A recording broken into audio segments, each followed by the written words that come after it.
It's another beautiful Sunday afternoon. This is Rubbin'Minds. Welcome. My name is Ebuka Obuchi, and thanks a lot for joining us. We did mark the 5th year of this presidency 2 days ago.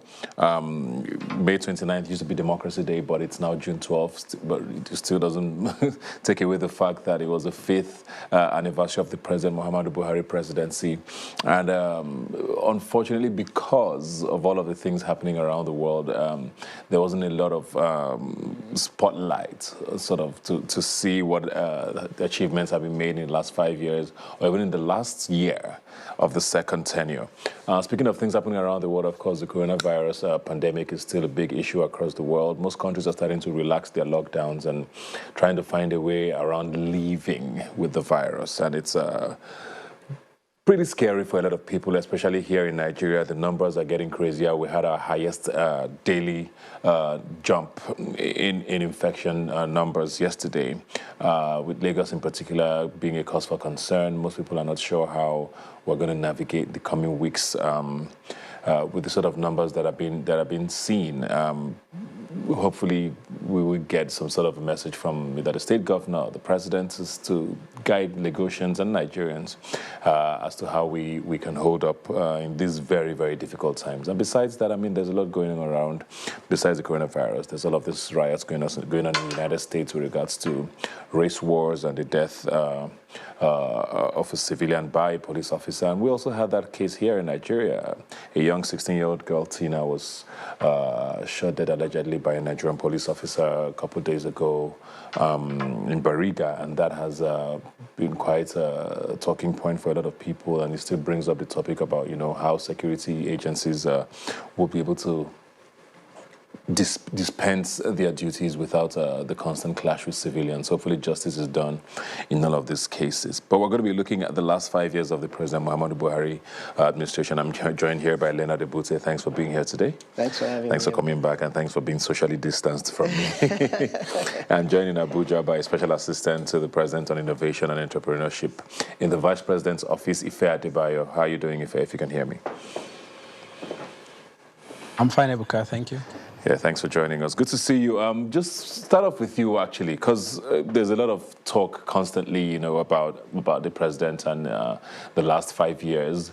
If you were to give a give a sort of a report, what would be the biggest achievement you would say the president has had in the last 5 years? Thank you, Ebuka. So I think the president in 2015 campaigned on some cardinal objectives, right, which included anti-corruption, infrastructure development, social investment, right? And when you want to rate the president on each of these anchors, on each of these pillars of the campaign, I will say I'll give him an A on all of them. On infrastructure, in the last 5 years, we've seen the largest amount of infrastructure development that this country has witnessed since the start of democracy in 1999. We've seen legacy projects like the Second Niger Bridge, which hitherto had been on paper, is now coming to life. We've seen railways. We have the Lagos-Ibadan Railway, which we ready this year. We have the rail leading from Itape to Warri. We have the rail leading from Abuja to Kaduna, which has already been commissioned. We have the light rail in Abuja, which goes to the airport, which is already in use and already commissioned. So if I was going to give the president a scorecard, I would give him an A on all these things. Social investments, for example. We have a president that for the first time put together the most ambitious social investment program that Africa has ever seen, a $500 billion naira annual project to support people to support Nigerians that require social support of government. So we have Empower, we had the JEEP program which supported market women, we had the conditional cash transfer programs, which is currently giving support to over 1 million households across Nigeria, and has over 3 million Nigerians on the social register already. So I'll say I'll give the president an A for achievements so far.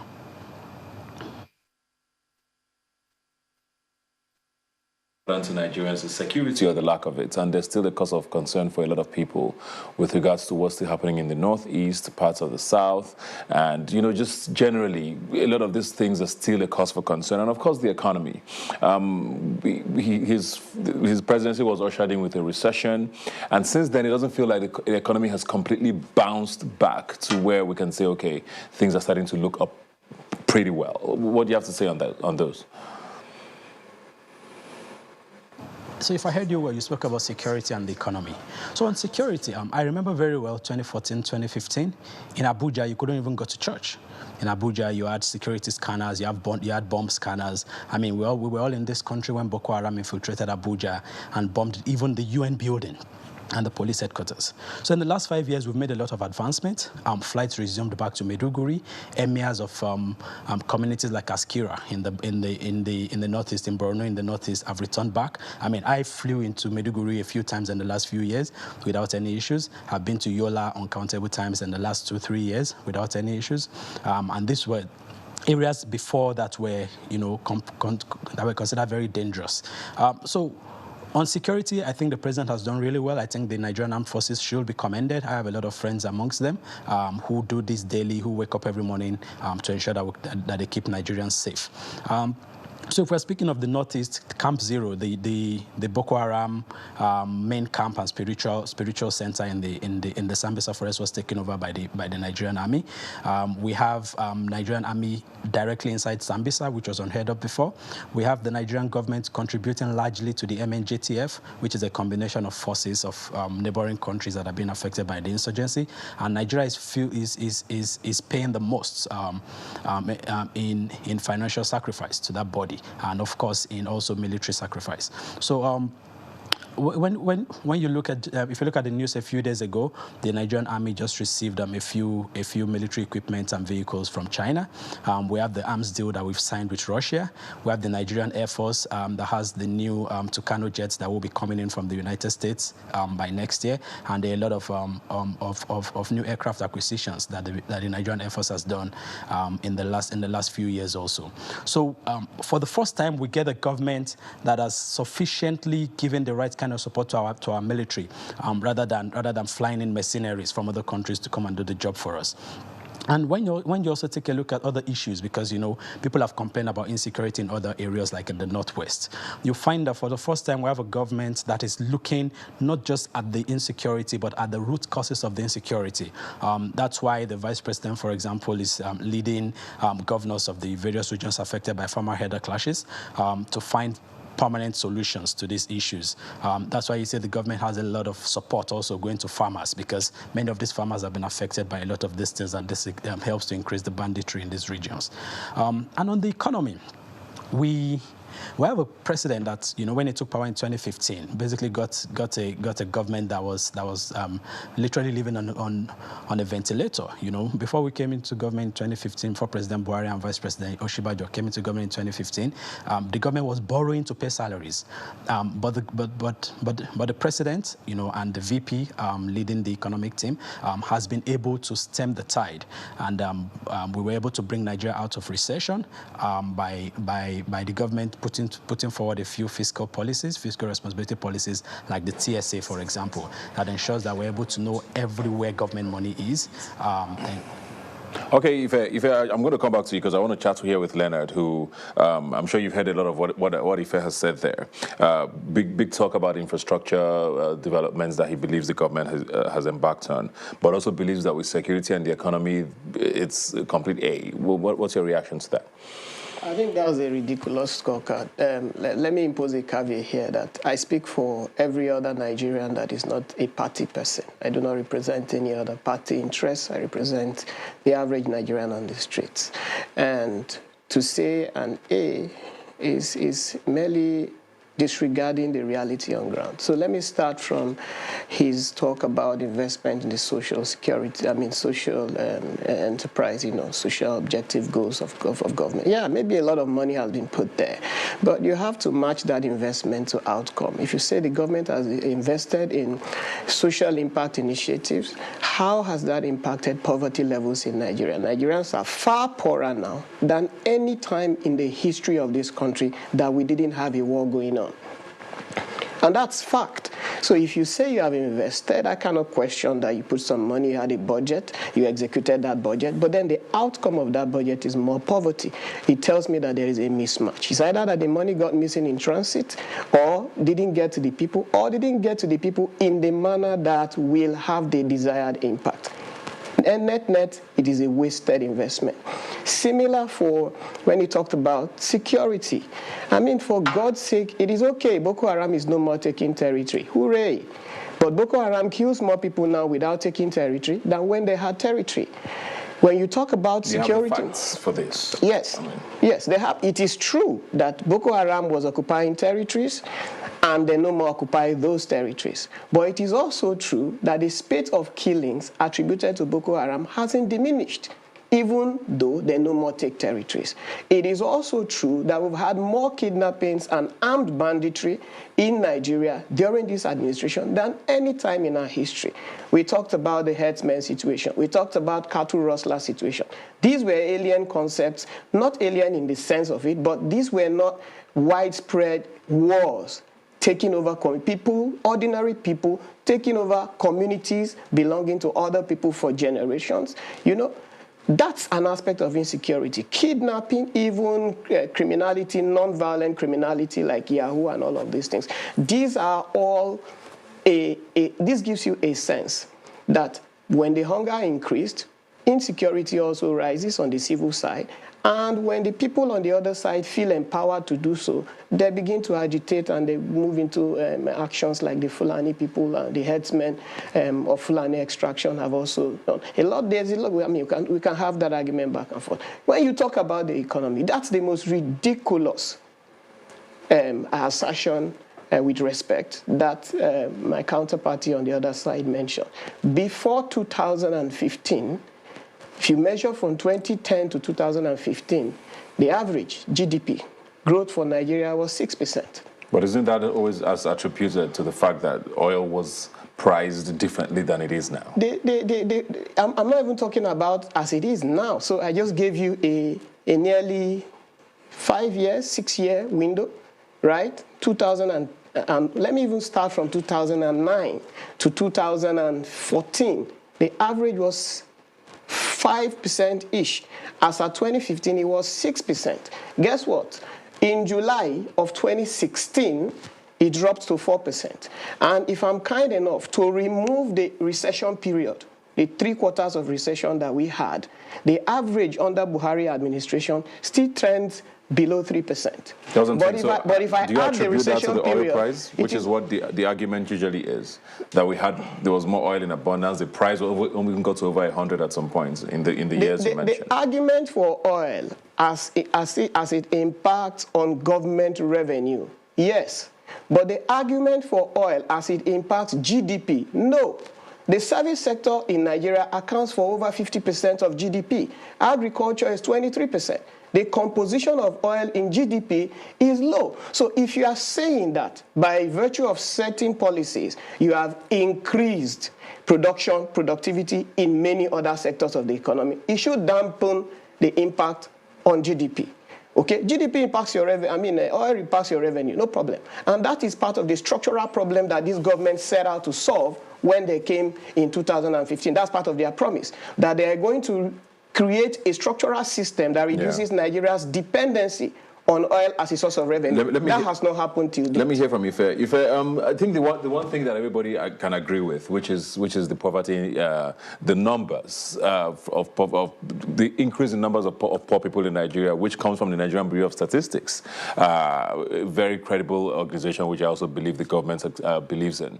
You can't necessarily take that away from the big larger conversation. Whatever is happening, whatever policies have been made, like he said, Nigerians have never been this poor before. How do you reconcile that? So there is an MBS, there is data to show that Nigeria has a high number of poor people, but that data was data measuring, I think, from 2010 to about 2013 or 2014. It's not data of this current government. And that's why when this government was campaigning in 2015, one of the cardinal objectives of the government and one of the key pillars of the campaign was social investment, which is to reduce the number of poor people. So one of the first things we did, of course, was working with the World Bank to set up the social register, which currently has records of about 3 million Nigerians. About 1 million of these Nigerians are currently receiving 5,000 naira monthly from the government. The president, after the COVID-19 pandemic was declared a pandemic, actually said that the register be increased by an additional 1 million within the period, so that we can increase the number of people that are receiving these funds. And with all due respect to my friend speaking with you in Lagos, you know, it's a different thing when you speak, you know, with emotions and when you speak with data, right? The data shows that there were poor Nigerians from 2010 to 2015. That is the MBS data. Now, this government in the last 5 years has instituted the constitutional cash transfers. We have the school feeding program that is feeding 9.9 million children, supporting over 100,000 cooks.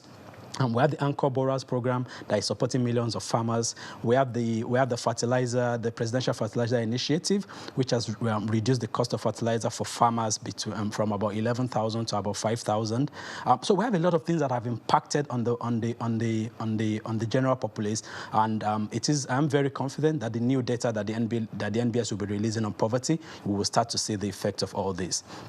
First of all, if I need to come in here, first of all, I don't think it's right to say that this data ends in 2013. Every Nigerian knows that the NBS released data. It must have been 3 or 4 weeks ago, stating clearly much more updated figures, which put the numbers at over 80 million. I think it was about 84 million Nigerians. So I don't think it's fair to say that anything represents up until 2013. Secondly, moving forward, I mean, we'll have 3 more years of this presidency, hopefully at least. What do you see happening in the 3 years coming?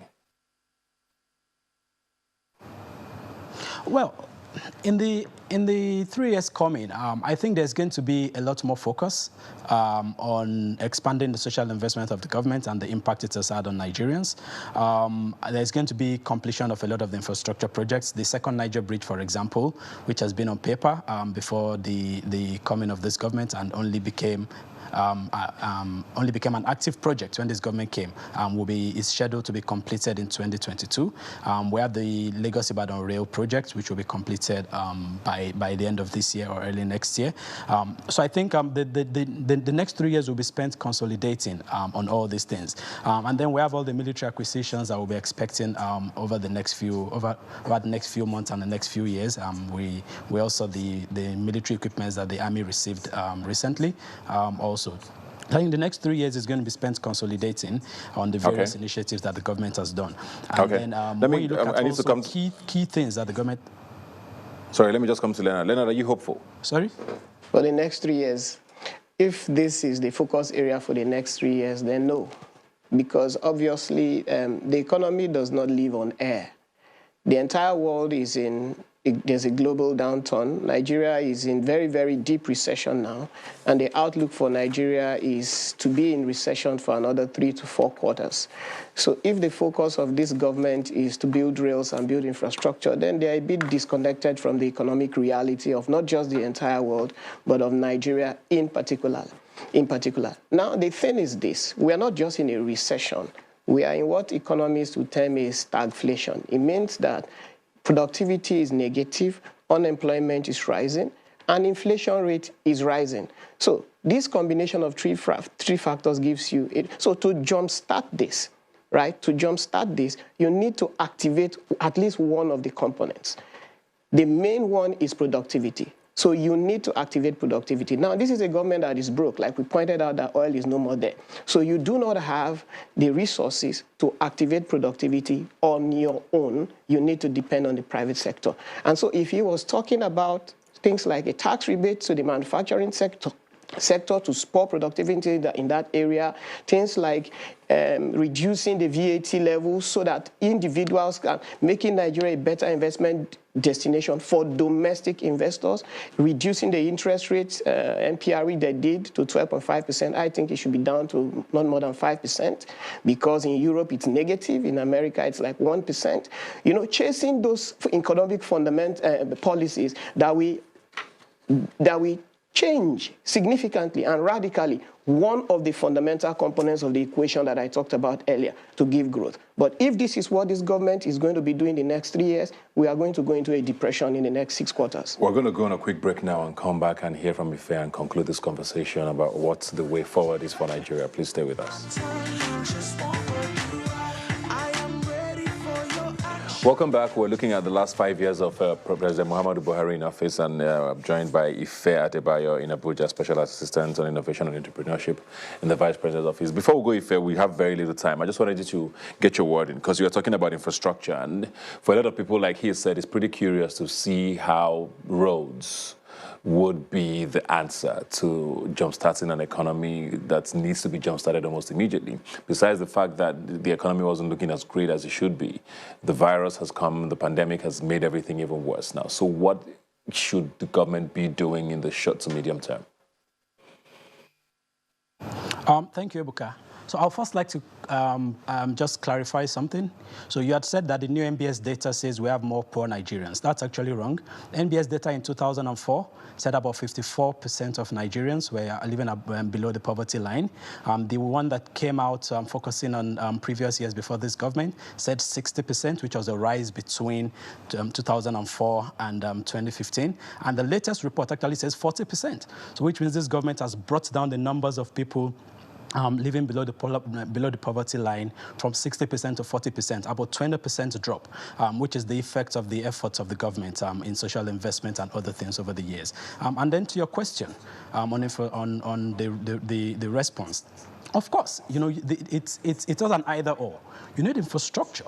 So you're supporting agriculture and you're not building access roads, then you're going to fail. So we have iron ore in Itakpe, for example. You're not building the rail that leads from the iron from the mining places in Itakpe to the port in Warri. Then it's an absolute waste. But I will address the points he raised, which is about what government is really doing. Just last week, the Vice President heading the economic sustainability, the post-COVID economic sustainability team, released some new standards that is supposed to support SMEs. So NAFDAC, for example, is reducing their rates. I know that last year the Corporate Affairs Commission reduced the rate for companies to register and also made it possible for companies to register their companies online.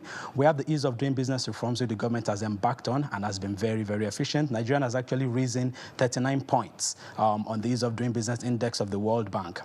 Over the last 5 years. We have the MSME clinics, which is a program led by the Vice President, a presidential program led by the Vice President that brings all the bodies together that need to support MSMEs. We have funding. Funding is a key part of whatever anybody wants to do.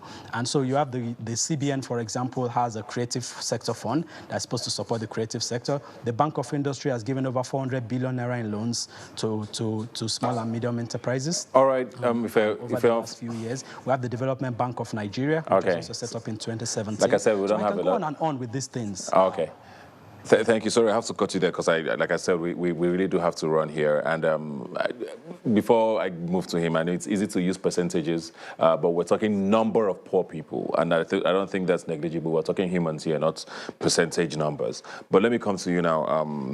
You can't neglect infrastructure, can you? And you have to give that to this government. No, you can't. But let me clarify something with the numbers you threw around. The good numbers. See, the important statistics is the number of people falling into poverty per minute.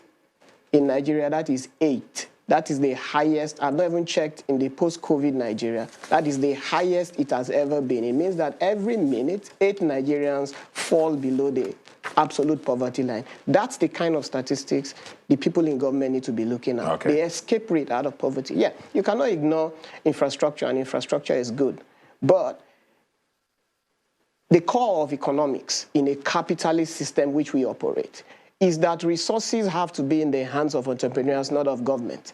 This is a government that has retained exactly the same structure we had before they came in, where it is a rentier system, the government gets everything and distributes to sectors it chooses, instead of creating systems where individuals are able to access. So you talked about SME loans and all of these things. Why is it streamlined to sectors? Why is it not attractive to some? Unfortunately, the debates about the government and the economy will always be very passionate, and we have to cut it here. But we'll definitely come back because, like, we have 3 years of this presidency still to go. Hopefully, we'll have healthier and happier things to talk about in the years to come. Thanks a lot for joining us, Leonard, and thanks to Ife in Abuja.